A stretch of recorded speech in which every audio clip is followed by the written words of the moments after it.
You know, a lot of people have asked me, what the heck do you do with all these tools? I do have a lot of racks full of tools, and it's kind of funny because one of my first turning classes was back in 1984 with Bob Stocksdale, and Bob said that he does most of his turning with just one tool, and that's a bowl gouge.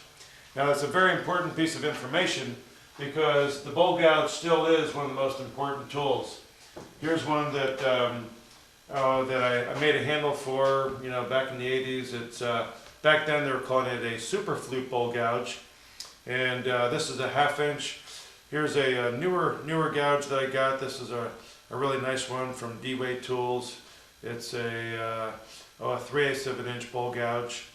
There's a lot of different bowl gouges on the market, and you know, basically just looking for a good quality high-speed steel in there.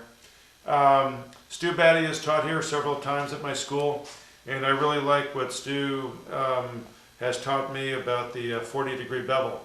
So what Stu emphasizes is grinding the edge of the gouge to a 40-degree bevel, and you can measure that with a protractor, which I probably got in the other room there. But essentially what I do is well, hold on a second, I'll grab the protractor. Here's my protractor, and this is just an inexpensive protractor you can get from General. I've got it set for 40 degrees, and what I do is I take the short end of the protractor and insert that into the flute. And I can bring this down and check that my bevel is in fact at 40 degrees. Now, in addition to grinding the nose of the bevel at 40, you also want the wings swept back. And these are swept back probably about 1/2 inch, but these are also ground at a 40-degree angle. And I use Stewart's platform grinding method for sharpening these. Another thing that's important that I learned from Stu and also from Eli Avicera is to reduce the heel of the gouge. So this would be the nose up here at the front where the cutting action is, but you also want to grind away that heel because sometimes that can get in the way of cutting, and it can hold the cutting edge up off the surface. So this is just pretty easy just to rough grind that away, get that out of the way. So the gouges are really good for slicing through the wood, and basically you will get your cleanest cut with a gouge. Just hands down, as long as you're cutting with the grain, you know, it's a bevel supported cut, and you're cutting downhill so that the fibers are supported, that will always give you your cleanest cut.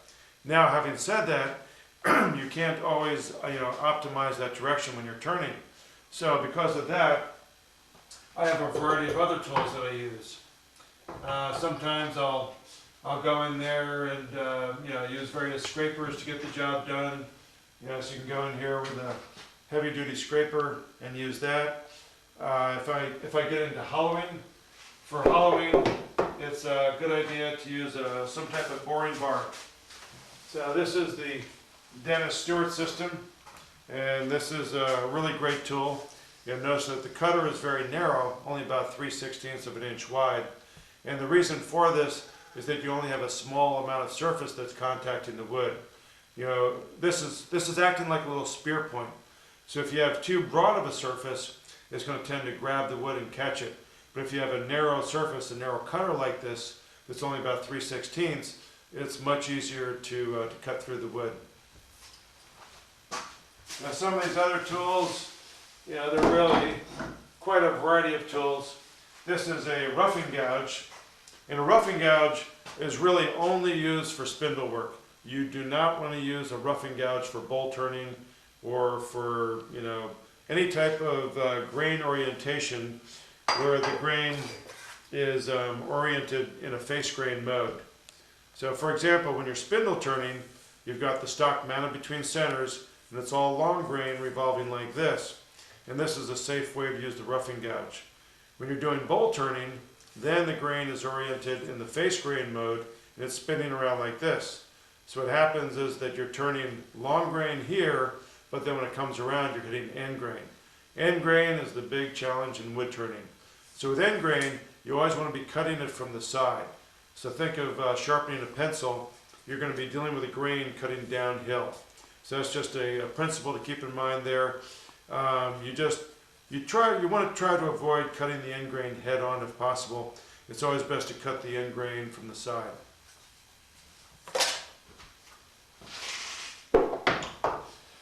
Now another bunch of tools I've got in my arsenal are these easy wood tools. And these are some of the new breed of carbide cutters that are on the market.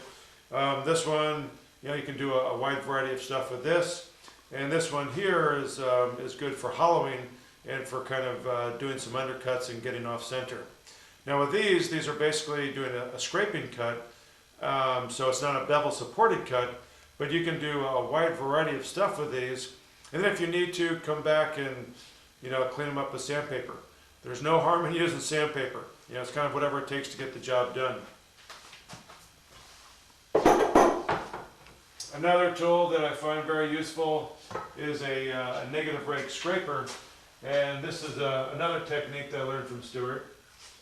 Basically what it involves is taking the scraper and then putting a negative angle on the top. So a lot of times what happens is that scrapers are a very handy tool, but sometimes they will self-feed into the grain.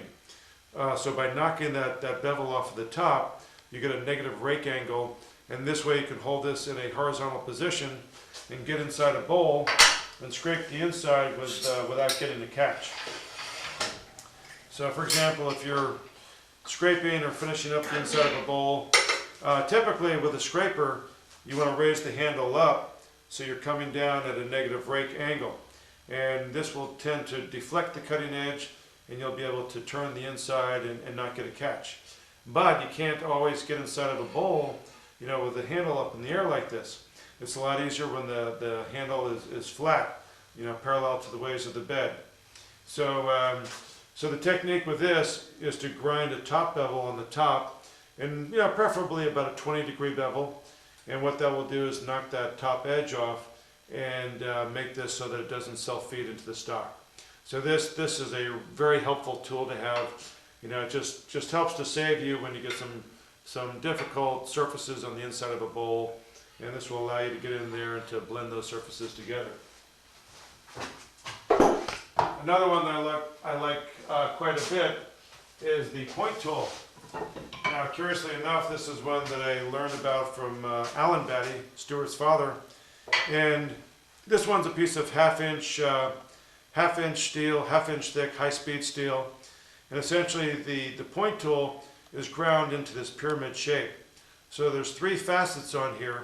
And you can make these yourself. It's not that difficult to do. Essentially, what you want to do is get a piece of half-inch high-speed steel round stock, and then grind these 3 points on there, or three bevels on there. And the rule of thumb is that whatever the diameter of the shank is, in this case it's a 1/2 inch, multiply that by 1.5. So 1.5 times a 1/2 inch would be 3/4 inch. And then grind these bevels so that they're swept back 3/4 inch. So again, this stock is a 1/2 inch in diameter, and these bevels are 3/4 inch long. So I rough these out on my high-speed grinder. Actually, it's a slow-speed, grinder, 1725 RPMs. And then you can finish it up with a finer stone, say like a 100 grit. I usually rough them out maybe with a 60 grit.